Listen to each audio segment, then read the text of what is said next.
আসসালামু আলাইকুম সবাইকে। আজকে তৈরি করে দেখাবো মাত্র 150 টাকা খরচ করে কিভাবে একই ক্রিম থেকে 3 ফ্লেভারের আইসক্রিম একই সাথে তৈরি করে নেওয়া যায়। আর এর মেইন উপকরণ হিসাবে মাত্র 2টি উপকরণ লেগে থাকে, যা আমাদের সাধ্যের মধ্যে। সকলেই আইসক্রিম খেতে পছন্দ করে না এমন মানুষ খুবই কম পাওয়া যায়। তবে বাজারে যে হারে আইসক্রিমের দাম বৃদ্ধি পাচ্ছে তা অনেকেরই সাধ্যের বাহিরে। এছাড়াও আইসক্রিমগুলো কতটা স্বাস্থ্যসম্মত সেটিও ভাবার বিষয়। তাই এভাবে অল্প উপকরণ এবং অল্প খরচে বাসায় স্বাস্থ্যসম্মতভাবে আইসক্রিম তৈরি করে নিন। তাহলে আর কথা না বাড়িয়ে চলুন দেখে নিই মাত্র 150 টাকা খরচ করে 2টি উপকরণ দিয়ে কিভাবে এই 3 ফ্লেভার আইসক্রিম আমি তৈরি করেছি। আইসক্রিম তৈরিতে মূল যে উপকরণ লাগবে সেটি হচ্ছে হুইপড ক্রিম। এখানে আমি 1.5 কাপ পরিমাণে হুইপড ক্রিম নিয়েছি। এখানে আমি ট্রপিক্যালের হুইপড ক্রিম ব্যবহার করেছি। এই হুইপড ক্রিমটাতে আমার মোট 100 টাকার চেয়েও কম খরচ হয়েছে। এখন একটি ইলেকট্রিক বিটার দিয়ে এই হুইপড ক্রিমটাকে খুব ভালোভাবে বিট করে ক্রিম তৈরি করে নিতে হবে। প্রথমে লো স্পিডে, তারপরে হাই স্পিডে দিয়ে এটাকে বিট করে ক্রিম তৈরি করে নিতে হবে। অন্যান্য ক্রিমের থেকে ট্রপিক্যালের হুইপড ক্রিমটা বিট করতে একটু সময় লাগে। 7 থেকে 8 মিনিট বিট করার পরে দেখবেন ক্রিমটি একদম পারফেক্টভাবে তৈরি হয়েছে। এই পর্যায়ে ইলেকট্রিক বিটারটা বন্ধ করে দিয়ে এখন একটি স্প্যাচুলা দিয়ে দেখাচ্ছি ক্রিমটি কতটা পারফেক্টভাবে তৈরি হয়েছে। এখন এই ক্রিমের মধ্যে আমি দিয়ে দিব কনডেন্স মিল্ক। এখানে 1 কাপ পরিমাণে কনডেন্স মিল্ক আমি ব্যবহার করেছি। 1 কাপ কনডেন্স মিল্কে 50 টাকার চেয়েও কম খরচ হয়ে থাকে। এখন একটি স্প্যাচুলা দিয়ে ক্রিম এবং কনডেন্স মিল্কটাকে খুব ভালোভাবে মিশিয়ে নিব। এটাকে অবশ্যই আলতো হাতে ভালো করে মিশিয়ে নিতে হবে, যাতে ক্রিমের ফোমটা নষ্ট না হয়ে যায়। ভালোভাবে মিশিয়ে নেওয়া হয়ে গেলে এখন এই ক্রিমটাকে আমি 3টা অংশে ভাগ করে নিব। যেহেতু এই একই ক্রিম থেকে 3 ফ্লেভার আইসক্রিম তৈরি করে নিব, সেজন্য আমি 3টা পাত্রে সমানভাবে 3 ভাগে ভাগ করে নিব। 3টা পাত্রে সমানভাবে ক্রিমগুলো আলাদা করে নেওয়া হয়ে গেলে এখন একটি ক্রিমের মধ্যে দিয়ে দিব সামান্য পরিমাণে ভ্যানিলা ফ্লেভার। ট্রপিক্যাল হুইপড ক্রিমে ভ্যানিলা ফ্লেভার মিক্স করাই থাকে, আপনি চাইলে নাও দিতে পারেন। তবে এখানে কনডেন্স মিল্ক ব্যবহার করেছি, এজন্য সামান্য কয়েক ফোঁটা ভ্যানিলা ফ্লেভার দিয়ে নিয়েছি। এখন এটাকে খুব ভালোভাবে মিশিয়ে নিতে হবে।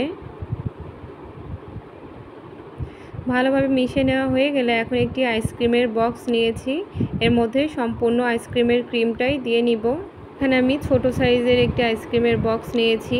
এই আইসক্রিমের বক্সগুলো সাধারণত আমরা 140 থেকে 150 টাকা করে বাজার থেকে কিনে থাকি। সম্পূর্ণ ক্রিমটা দেওয়া হয়ে গেলে এখন একটি স্প্যাচুলা বা চামচ দিয়ে উপরটাকে সমান করে দিব। ব্যাস তৈরি হয়ে গেল আমাদের ভ্যানিলা ফ্লেভারের আইসক্রিম। উপরটাকে যতটা সম্ভব মসৃণ করে এটাকে এখন একটি সাইডে রেখে দিব।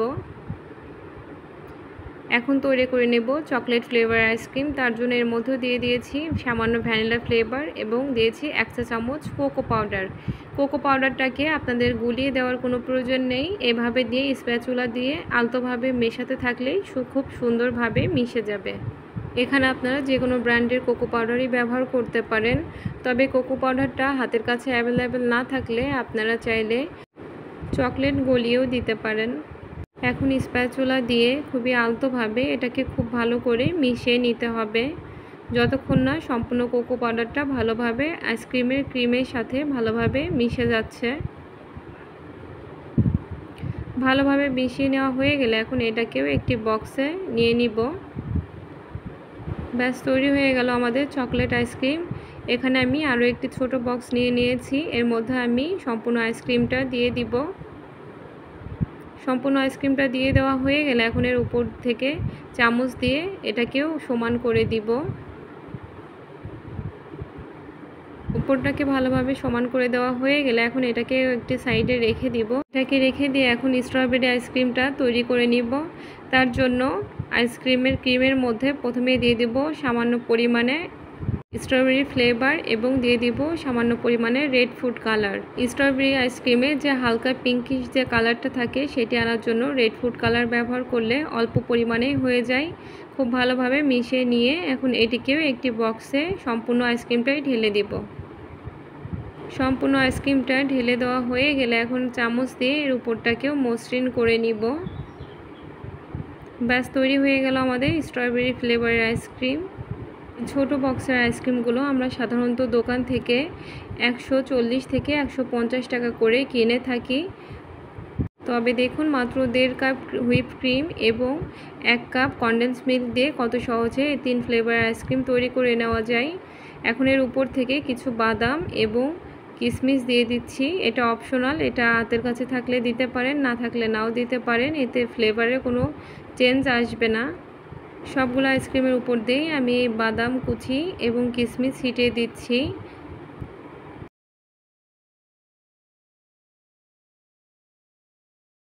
এখন এই বক্সগুলোকে ঢাকনা দিয়ে ঢেকে ডিপ ফ্রিজে রেখে দিব কমপক্ষে 1 ঘন্টার জন্য। ফিরে আসছি 1 ঘন্টা পরে। 1 ঘন্টা ডিপ ফ্রিজে রাখার পরে এখন আইসক্রিমগুলো বের করে ঢাকনা খুলে দেখাচ্ছি কতটা পারফেক্টভাবে তৈরি হয়েছে।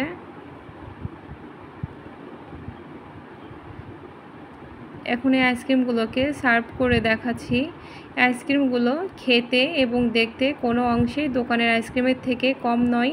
বিশ্বাস না হলে বাসায় একবার হলেও ট্রাই করে দেখতে পারেন কত সহজে এবং কম খরচে আইসক্রিমগুলো বাসায় তৈরি করে নেওয়া যায় এবং কতটা স্বাস্থ্যসম্মতভাবে নিজের হাতেই তৈরি করে নেওয়া যায়। আইসক্রিমগুলো ফ্লেভার এবং টেস্টে এতটাই পারফেক্ট হয়ে থাকে যে না বললে কেউ বুঝতেই পারবে না বাজার থেকে কিনে আনা না বাসায় তৈরি করা। কোনো কেমিক্যাল ছাড়া বাসায় এভাবে স্বাস্থ্যসম্মতভাবে আইসক্রিম তৈরি করে সবাই খেতে পারবেন। এই আইসক্রিমগুলো আপনি কয়েকদিন পর্যন্ত রেখেও খেতে পারবেন। অল্প সময় এবং অল্প খরচে এভাবে একবার হলেও বাসায় ট্রাই করে দেখবেন। বাসায় ট্রাই করলে অবশ্যই আমাকে কমেন্টে জানাতে ভুলবেন না। আমার রেসিপিগুলো যদি ভালো লেগে থাকে আমার চ্যানেল বা পেজটি সাবস্ক্রাইব বা ফলো করে আমার পাশেই থাকুন। সবাইকে অসংখ্য ধন্যবাদ। সবাই ভালো থাকবেন, সুস্থ থাকবেন। এই গরমে সবাই সাবধানতা অবলম্বন করে চলবেন। সবাইকে আল্লাহ হাফেজ।